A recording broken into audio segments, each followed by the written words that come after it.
आज हम करने वाले हैं मैग्नेटिक मटेरियल। इसमें काफी ज्यादा पार्ट ओमिट कर दिया है। Hardly with in half an hour या मैक्सिमम 45 मिनट्स आपका ये चैप्टर खत्म हो जाएगा और इसका वेटेज 5 मार्क्स का है। सो इट्स रियली लार्ज, यानी आपको आधे घंटे में 5 मार्क्स मिलने वाले हैं। सो isn't it great? Okay, so let's start. यहाँ पे हम कर रहे हैं first derivation, magnetic moment of an electron revolving around the nucleus of an atom। यानी क्या बोल रहे हैं कि एक एटम है तो उसके अंदर ऑब्वियसली न्यूक्लियस होगा, तो हमारा ये जो इलेक्ट्रॉन है ये इस न्यूक्लियस के आजू बाजू गोल गोल घूम रहा है, तो उसका मैग्नेटिक मोमेंट कितना होगा उस रिवॉल्विंग इलेक्ट्रॉन का, वो हमको पूछा है। तो here we have written consider an electron, यानी एक इलेक्ट्रॉन इमेजिन करो moving with constant velocity v। ये कांस्टेंट वेलोसिटी v से मूव कर रहा है और हमने ऐसा माना है कि जो इलेक्ट्रॉन है ये क्लॉकवाइज डायरेक्शन में मूव कर रहा है और इसका जो रेडियस है दैट इज स्मॉल r। जो इलेक्ट्रॉन डिस्टेंस कवर करेगा एक सर्कल में that will be obviously equal to the circumference which is 2 pi r। ये कितने टाइम में कवर कर रहा है? t टाइम में। तो इसकी जो स्पीड होगी वो कितनी होगी?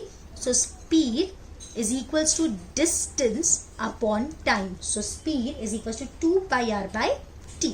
अब कोई भी चीज यानी बेसिकली चार्ज जब मूव करता है तो वो क्या फॉर्म करता है? It forms the current.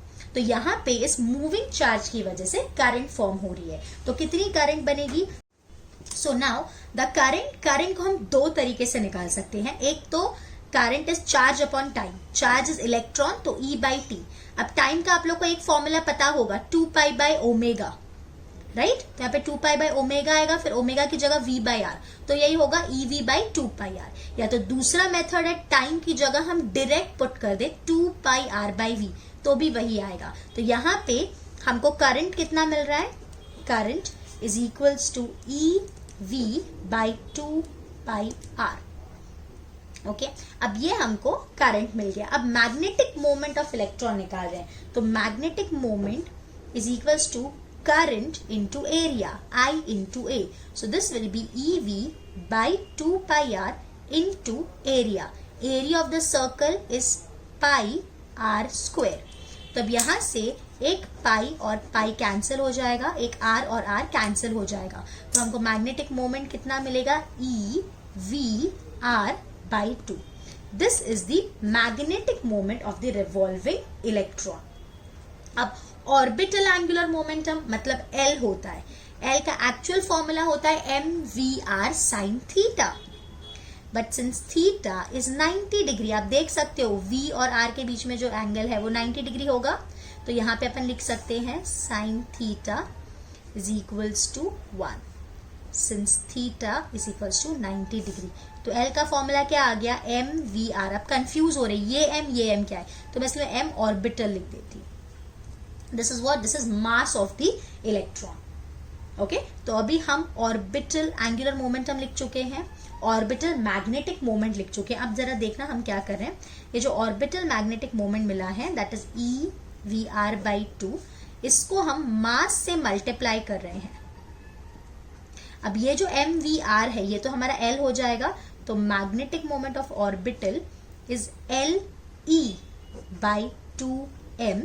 इसको यहाँ अपन ऐसे लिख सकते हैं, L is E by 2m एक जगह लिख दिया और ये L। So E by 2m is what? It is constant. So L और m का डायरेक्ट रिलेशन आ गया। अभी अगर हम इसको वेक्टर फॉर्म में लिखने जाएं तो वेक्टर फॉर्म में समझने के लिए पहले आप लोग देखो, मैं आपको डायरेक्शन बताती हूँ।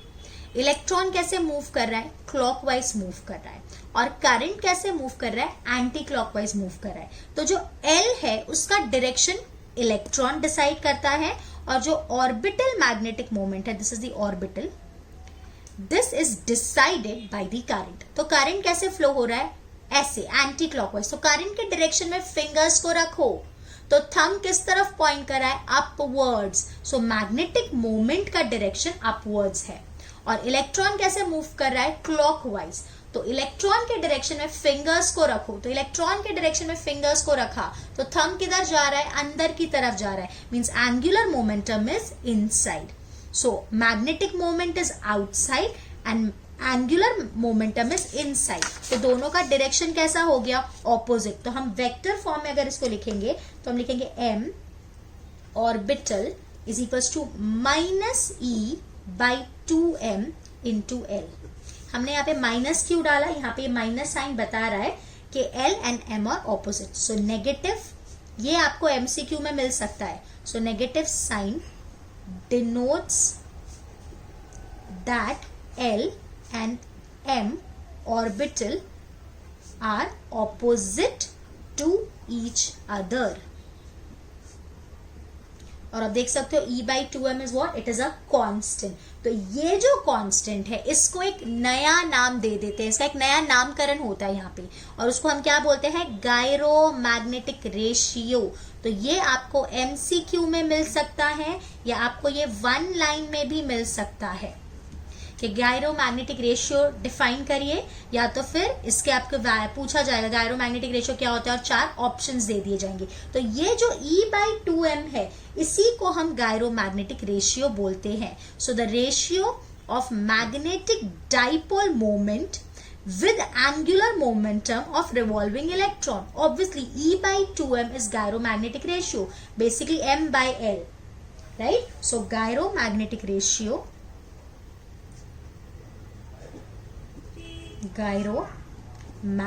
ratio is m orbital upon l, which is equals to e/2m। अब e is charge of electron and m is mass of electron। इसको अगर हम सॉल्व करेंगे तो हमको इसकी एक वैल्यू मिलती है 8.8 into 10⁻10। अब इसका यूनिट क्या होगा, इलेक्ट्रॉन का यूनिट होता है कूलम और मास का यूनिट होता है केजी।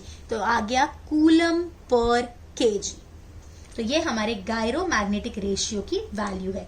ये भी आपको MCQ में पूछ सकते हैं। So you have to remember this value. Is it clear? Now next is Bohr magneton.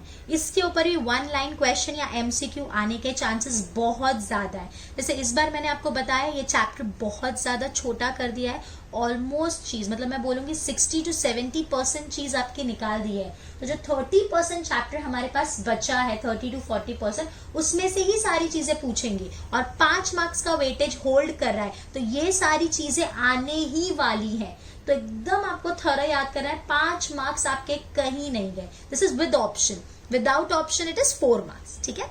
अब बोर मैग्नेटॉन क्या होता है, for an electron revolving in a circular orbit the angular momentum is an integral multiple of h/2π।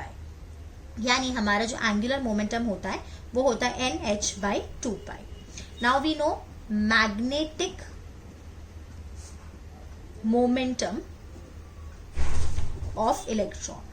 तो magnetic moment of electron कितना होता है, m orbital is equals to l/2m। अब l की जगह हम डाल देंगे nh/2π। ये मैंने l की जगह डाला और ये e और 2m यहाँ पे ऑलरेडी है। सो m ऑर्बिटल अपना हो गया n, हेन लिख लेते हैं, HEN, हेन by 4πm, हेन by 4πm। अभी अगर हम इसमें n की जगह 1 सब्सटीट्यूट करते हैं, n की जगह 1, तो ये क्या हो गया, m orbital is equals to HE by 4πm। So this quantity He by 4πm is called Bohr magneton. This quantity is called Bohr magneton. ये MCQ में आ सकता है और इसका वैल्यू होता है 9.274 into 10⁻⁻24। सारे टर्म्स कांस्टेंट है तो हम सब्स्टिट्यूट कर सकते हैं। इसका यूनिट होता है एम्पियर पर मीटर स्क्वायर। ठीक है, यूनिट और ये दोनों भी याद रखने हैं MCQ के लिए। Clear? Okay, so that's it in this video. Bye bye. Thank you.